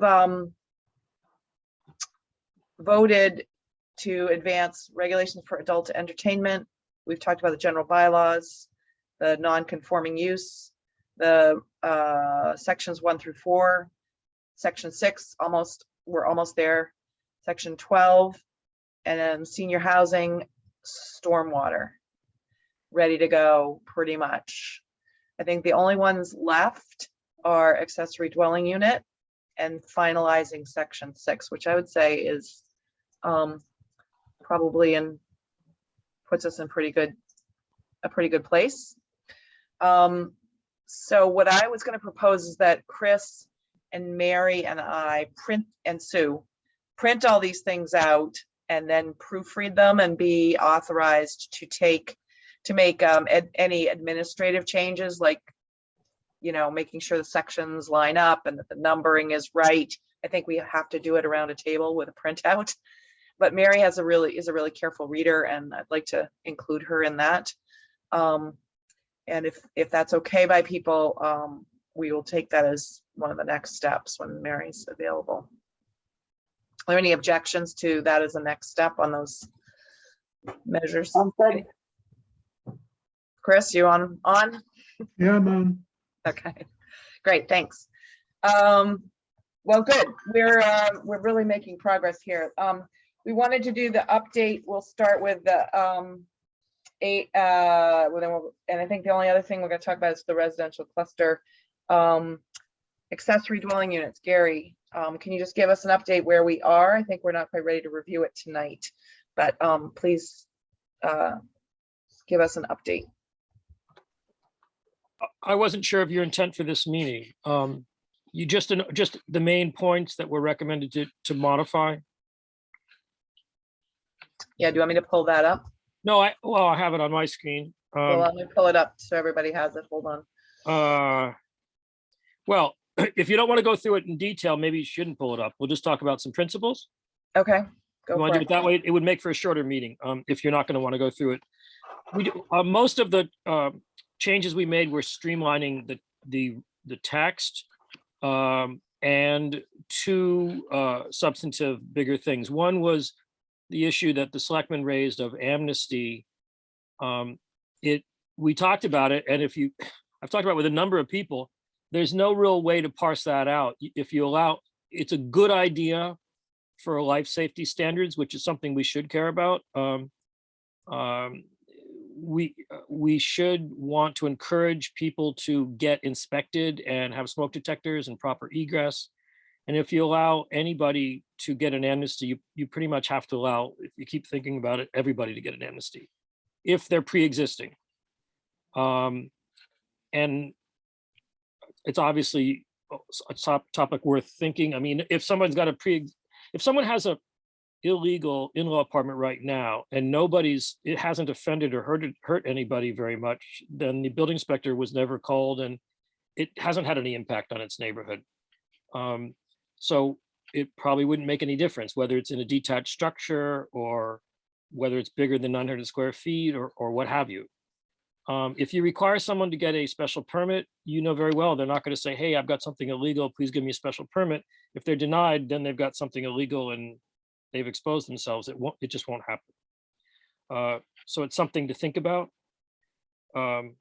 Chris, feel free to weigh in if I'm missing a point on this. And then one other small thing was we had been considering if someone doesn't have a written lease, for example, if your uncle wants to come for a couple of months, would you let him live in your house? Sure, you would. If you had an in-law apartment, sure you would. Do you need to write a lease for 6 months? That doesn't seem reasonable. So this idea of an occupancy agreement, we recommended removing that. Just leases for when you're renting it. Can you use it for family members for shorter terms? We felt sure, just like you might use some rooms in your home. Is there something else big, Chris, that I've left out here? No, I wasn't part of that meeting, so Oh, okay. you might The- ask somebody. The number of units. Oh, right. The number of units we changed and the 2 years. You have 2 years to come forward if you have a pre-existing unit that instead of 1 year, just because nowadays 1 year seems just too short of a time to do anything in the world. And the number of units, again, this is something I think Jeffrey Bodman Turner mentioned at the Selectmen's meeting. I'm trying to find. What Yeah, we I said. found the document. How many units? Yes, I think we kept it at 20 because I really feel strongly, I don't think I'm alone, that we wanted to see how this unfolds, and we probably won't even get 20 of new units. So it's a reasonable number to start with. We could increase it if we felt like it, but I seriously doubt we would. Okay, the other question that was raised is, does the provision for ADUs for employees remain? Apparently, many people who are applicants today indicate that they are for on-site employees. And I think the recommendation from the ZBA was to remove that and just treat all ADUs the same, but that was. Right, they should sign a lease and the unit should be inspected. They can be an employee, doesn't matter who they are. Okay, and then Gary, you had also said, this is from that issues document that we had at one point, that you wanted to strike the subordinate to the primary dwelling. Personally, I like that language, subordinate to the primary dwelling in its appearance and position. Laura had added that in. I think that, but That that's. has no real architectural relevance. There's no such thing as subordinate. But no, subordinate stays in, that it is subordinate to the primary dwelling. What we struck was in appearance and position. That's just odd. I mean, how would an interior unit appear or have a position? This would only be relevant if you're really adding some sort of an addition to accommodate the ADU, which will happen in I think a real minority of cases. It's just not really, it doesn't make much sense to me architecturally, our appearance and position. But May I it is respond? important. Yes, sure. Go ahead. My comment was related to a separate ADU in terms of its subordinate appearance and position on the lot. Oh, if it was a separate, A building. separate, Which we separate do building. not- Well, I want to be clear, we do not recommend allowing detached ADUs other than pre-existing ones, but no new ones for the time being. That should be something That'd to be a special consider over permit. time, but not now. Okay. Or it could be on a special permit, you could have a dead-end street or something where it's totally innocuous, but yeah. Thank you, Laura. Mhm. And other than that, we'll end up reviewing the whole thing if we go any further, so. Okay, so I think what we need to do is take each of these things one at a time. And address them. So, Do you want to go through this tonight? no, and I think we're not ready to do that. I think we need to have a draft. Ron, did you have your hand up? I was wondering, you also changed the square footage, didn't you? The draft has been there almost a week in the SharePoint. That's what I'm looking at right now. We have a draft with red line markup.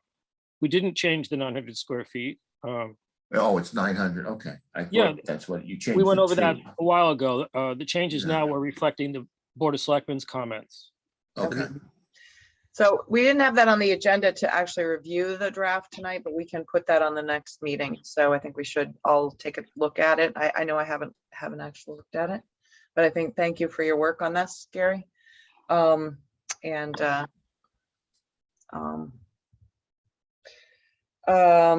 Anything else on ADUs for tonight? Not for me. Okay.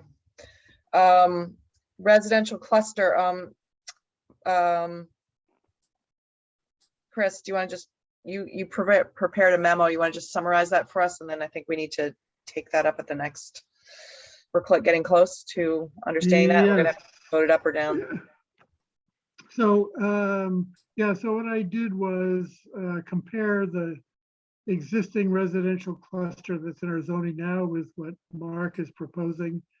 You know, frankly, they're from a policy point of view, they're very similar. And I know Mary, for example, worries about increased density and a number of other things. In fact, and the reason I wrote this was sort of a letter to Mary as to why she shouldn't have to worry so much about increased density. And I'm sorry she's not here at this meeting, but I'll reach out to her anyway. What Mark is proposing that's different from what our existing residential cluster is, essentially that we provide bonus density for proposals that provide some kind of amenity to the town, whether it's increased open space or maybe a playground or something that we negotiate with the developer. And in return, he gets up to 20% more units than what he would be allowed to under a traditional subdivision. So if he had, for example, in a residential C district, a 5-acre parcel of land, under the current zoning, he could put in 10 units. If he clustered them in a way that we agreed with, we could actually allow him, and he'd have to go way out of, you know, it'd be a pretty big contribution on his part. He could get 2 more units. So one of the questions is, how much would that affect the overall number of housing units in town? And I did a quick calculation. I think, Ron, at the last meeting, you said that over the past 10 years, maybe there have been 3 residential clusters approved. Yeah, 3 or 4. There is one. So at that pace, and if each one were between 10 and 20 units, over the next 10 years, we might see 5 or 6 additional units that we wouldn't have seen under a conventional subdivision. And so that didn't seem like it was going to be a deal breaker for the town, especially if we're getting something like affordability or a more open space or a playground or something out of it. So that's what the memo basically says, and it's much longer than that because it actually has both bylaws in their full glory with highlights in it. So I urge all you to read them and see if you agree, and at the next meeting, we can start hammering out the basics of this thing. And frankly, if we keep the existing residential cluster and don't go to the new one, it's not the end of the world for our zoning recodification. But I think it'd be a good thing to do if we can. Okay, thank you, Chris, for all your hard work on that. You spent a lot of time on that. Gary? I would have trouble marking up this document because these are topics I'm not authoritative on. But the board should try to develop some consensus as to how do we feel about affordable housing? As I said at a previous meeting, I don't think anybody, especially after seeing the 40B, has much respect for this 80% AMI. Maybe we could work into this a 60% AMI target number. I don't know how feasible that is. The other thing we could potentially work into it is requiring smaller units. If someone's going to have a 1-bedroom or 2-bedroom, maybe we want to specifically target sort of non-family units, but smaller units, two-bedroom. I'm not sure. Did I say 2-family? I meant 2-bedroom units or 1-bedroom that are of a mandated smaller size could affect this missing middle of housing, where there aren't many options at, even just lower market rate isn't so terrible, even market rate. But it would provide a variety in housing types for the town. And the only other issue too on this is that open space. How do you allow public access to it? How does it become really an amenity for the neighborhood other than, I'm not sure the right term, a platonic view of trees? I mean, how do you flush that out? None of these do I know the answers to. So let me quickly respond, Gary. You have to understand that what we're trying to do is prevent traditional subdivisions, which use up a lot of space and are very inefficient and are kind of a detriment to the town, actually. So we want to reward developers who are willing to cluster, and that's by penalizing them by saying you can only have 2 bedrooms. Then they'll say, well, screw you, I'm gonna build a traditional subdivision. So we want to encourage them. I'm So we got to suggesting be an extra careful in how unit. we frame it, I guess is all I'm saying. Chris, I'm in favor of the extra unit, which is a candy for, what do they call it? Carrot. Here, But it's not too much to ask that it be of a diminished size because we have targets and goals. I think people in town could see a benefit if they're going to be allowing greater density, just even though it's clustered, it'll be somewhat more units. There should be some benefit perceived by the town in general. This is something Gloucester, I think, completely missed when they tried to sell their new zoning changes there. There's no direct benefit to anybody by this greater number of total housing units. So let's mold them and shape them, but allow some extra units. okay, if you're talking about qualifying the density, that, yeah, I think that's something we can talk about. Christina? I guess I just want one clarification, Gary. Are you talking about the extra unit being smaller or the whole development being smaller? I I don't think you're really talking say, about the, I don't know the answer. Maybe it's the extra unit plus another unit. I don't know what has been done and tried out statewide. The MAPC might have some, definitely would have some input. Our housing consultant would have some input. I don't know. So I know the development that's to the left of Grapevine Lane. So if you get off Grapevine, you take a left, that development up there on the left. It's their, $1 million plus residential homes. But from the front, you can't tell, but every 10 units is a 2-family. So from the front, it doesn't look like it. But to me, I think we need to make sure that we're not making these other units stand out like sore thumbs. So that was my concern. So these homes, every 10 units looks like the next door neighbor, but it actually is 2-family, and you enter through the rear, and that's where the front doors or side doors are. That Yeah, was just my comment that's a on that. great point, Christina, absolutely. So, oh, wanted to know, how do we stand on our visuals of what these proposals would look like? I think Sue was going to work on that. So do we have an update on that? Yeah, So in the memo, I took some dice and put them on a piece of paper and made lot lines, so you can kind of see what it would do. It's not science, it's just a sketch. I'm actually looking at your memo, Chris, and I'm thinking, I think your visual got lost in the upload to SharePoint. So I think we need to make it a PDF. I Oh, didn't see okay. that. I Fair just enough. looked at that, sorry. So we'll put up, he has a great little visual that is very effective. It's more little than great, just so you know. Oh, it was like Monopoly pieces. I'll just show you. So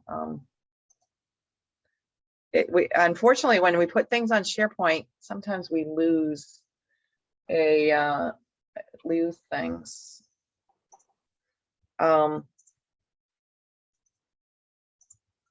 That unfortunately got lost in the SharePoint, so we'll make it a PDF. So Well, I think, Chris, I can't really see that. I said, but what I think they were looking for is like almost best case, worst case. Is that what this does? says No, what it's just saying what a traditional subdivision would look like versus a clustered. So let's put it up as a PDF so that you can all see it. Sorry, Chris, about that. I didn't That's all right. check that PDF. Chris, we can cluster those clusters better than you clustered them. I think they Thank should. you. be- I'm sure you saying, could. making the same Mike comment. knows that. Okay. Let me help Um, you, Chris, next time. Yeah, sure. Go for it. Okay, but it was a good attempt. So to answer your question, Christine, we're working on it. I think we made a lot of progress tonight, actually. The other piece is if we can get, I think we got a bunch of the stuff that can get up on the website. I had originally thought that having line numbers would help us, but the problem is formatting things with line numbers, I think almost is more confusing. So we'll take a stab at that and get some things ready to go. And the last piece, we're not going to talk about flood control tonight. And then in terms of timeline, we need to have a hearing probably. I think Sarah Miller said they have zoning applicants who are making applications for either special permit or variance have to have their application in by May 16th. So I want to have this hearing. I think we want to have this hearing after that. So like May, which is about a month later than I had said. So that gives us about 2 more weeks before we have to have a public notice. So next week we have a regular planning board meeting, and then we probably have to have one more workshop before we can finalize what we're going to take to town meeting, but we're getting pretty close, so which is good. And I think that's all I have for tonight.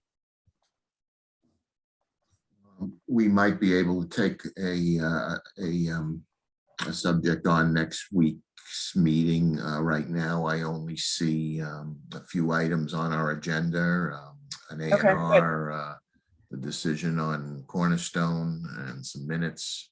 So if you guys, Sarah, Chris, you guys want to pick a subject, maybe we'll have time to do it. Put it Okay. on there. Ron, excuse me. I thought the Cornerstone decision was due April 25th, not the 11th.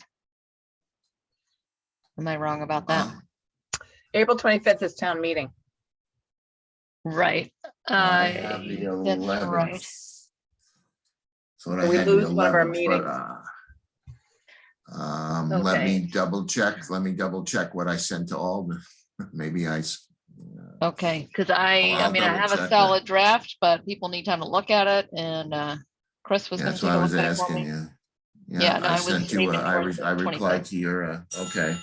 Let me double check on the dates. Well, Yeah, one I mean, if second. that's what it is, I guess it depends on how decent a draft I've written. I've never written one before, so I understood. Let me Yeah. just, it's